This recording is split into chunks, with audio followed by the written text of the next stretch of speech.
Number 10. Kaylin Phillips. In March of 2021, a Virginia woman went viral on TikTok with a video of her unknowingly holding one of the deadliest creatures in the animal kingdom in the palm of her hand. 3 years earlier, while Kaylin Phillips was visiting Bali, she saw a tiny blue-ringed octopus swimming near the shore and picked it up. She and a few of her friends passed the brightly colored golf ball-sized animal around before returning it to the water.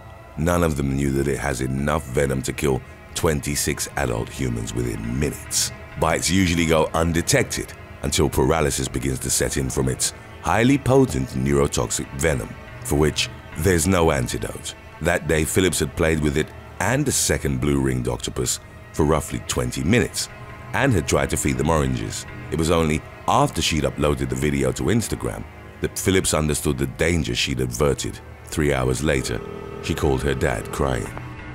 Number 9. Conor Rasmussen. A Washington man was stabbed in the head in December of 2016 while he was visiting New York City. 23-year-old Conor Rasmussen had traveled to the metropolis in order to propose to his girlfriend. A few days after the proposal, Rasmussen was looking for a pizza place in Manhattan's Midtown district, accompanied by his girlfriend's brother and other friends. He was on the corner of Madison Avenue and East 46th Street when he was attacked. At first, Rasmussen didn't understand what had happened, but then felt the knife's handle sticking out of the back of his head. He pulled it out and then kept pressure on the wound as blood began pouring out. Amazingly, Rasmussen survived and only needed stitches to mend a 2-inch gash in his head. Had it been an inch in either direction, the stab would have been fatal. After removing the knife from his skull, he handed it over to the police, who took DNA samples and checked it for fingerprints. Along with surveillance footage, the evidence led them to 20-year-old Brooklyn resident Stephen Klapanko. He was charged with attempted murder and possession of a weapon. Number 8. Rohina Bandari. In 2017, American tourist Rohina Bandari bled to death following a shark attack at a Costa Rican diving spot. The 49-year-old woman was part of a guided group diving near Cocos Island, a national park that has no permanent inhabitants aside from rangers and wildlife researchers. The surrounding waters are a sought-after spot for divers due to the presence of large marine species like rays, dolphins, and sharks. The guide, a 26-year-old Costa Rican male, saw a tiger shark approaching underwater and tried to scare it away from the group.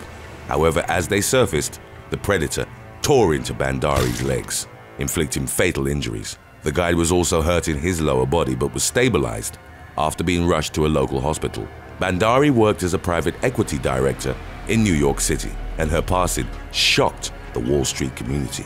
In the aftermath, her fiancé was critical of the diving tour's organizers for not providing guides with something they could use to defend themselves and those accompanying them. Number 7. Glass bridge shatters. In May of 2021, an unnamed tourist in China was left dangling in the air following the collapse of a glass bridge panel. The man was visiting a scenic area of Longjing City in the country's northeast. China is home to thousands of glass bridges and walkways designed to attract thrill seekers from abroad, but also to capitalize on its booming domestic tourism. As the man was crossing the bridge, the glass below him was torn apart by powerful winds, reported at up to 90 miles per hour. He managed to grab a supporting structure and was left dangling roughly 330 feet above ground. To put that height into perspective, it's about as tall as the Big Ben clock tower. Firefighters were called to the scene, but fortunately, he was able to get back to safety with the help of on-site staff. The man was taken to a local hospital for counseling and observation. He was pronounced as being in stable condition in spite of having experienced one of the worst-case scenarios involving glass bridges. Number 6. Gareth Crowe.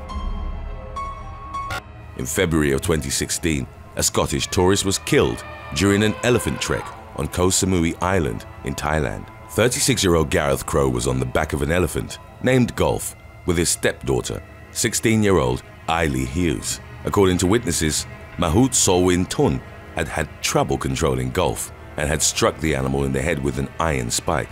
Golf became enraged after the handler climbed down to take pictures of the tourist. It charged Wintun, injuring him, and then threw the tourist to the ground.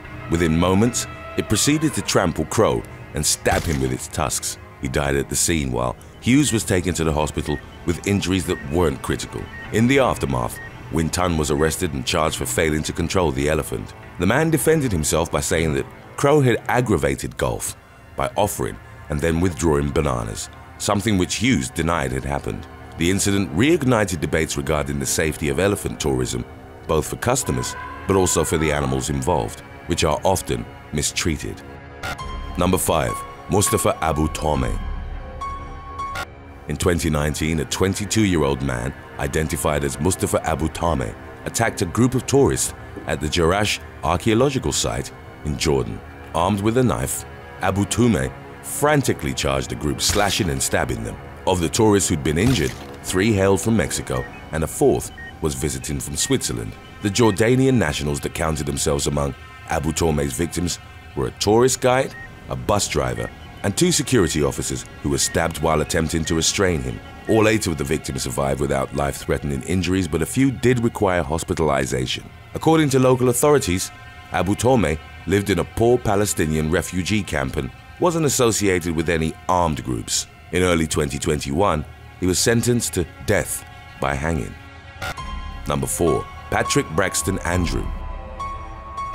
In 2018, a North Carolina Spanish teacher disappeared in Mexico while he was hiking in Chihuahua's Copper Canyon region. The incident occurred in late October, 2 days after he'd arrived in the village of Urique. Patrick Braxton Andrew's family reported a 34-year-old missing when he didn't show up in Mexico City to meet his younger brother. His lifeless body was found on November the 17th, dumped on the side of the road. Braxton Andrew had sustained a fatal gunshot wound to the head. The police deduced that he'd been killed and buried elsewhere, but that the body was moved after numerous officers and volunteers had started searching the area. According to local authorities, Braxton Andrew had encountered members of the Sinaloa cartel drug trafficking cell, who possibly mistook him for a DEA agent. The cell is believed to be run by Jose Noriel Portillo Gil, also known as El Chuca or the Crooked One. It's unclear if Portillo Gil had been the actual triggerman, but the police launched a manhunt, with the governor of the Chihuahua state vowing to bring him to justice. Number 3. Liga Scramain.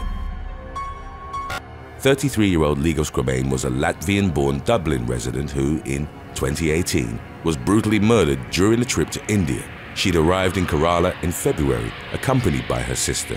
They were looking to spend some time at one of the region's popular Ayurvedic wellness retreats. Scramain had reportedly been struggling with depression and thought the trip would prove beneficial. Within weeks of arriving to the country, however, she disappeared. It's believed that Scramain was snatched from a local beach by 2 or more assailants. She was assaulted and then killed. The police found her decomposing body hanging upside down from a tree in a Thiruvallam mangrove forest. Scramain had also been beheaded. 6 suspects were initially arrested in connection to the murder in the first week of May. The authorities narrowed the investigation down to 2 men. They were identified as Udayan and Umesh, local drug peddlers, each with a history of assault.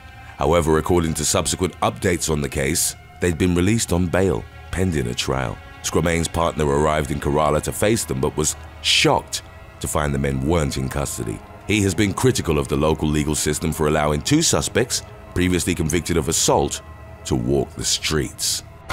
Today's topic was requested by Tyrone Carter.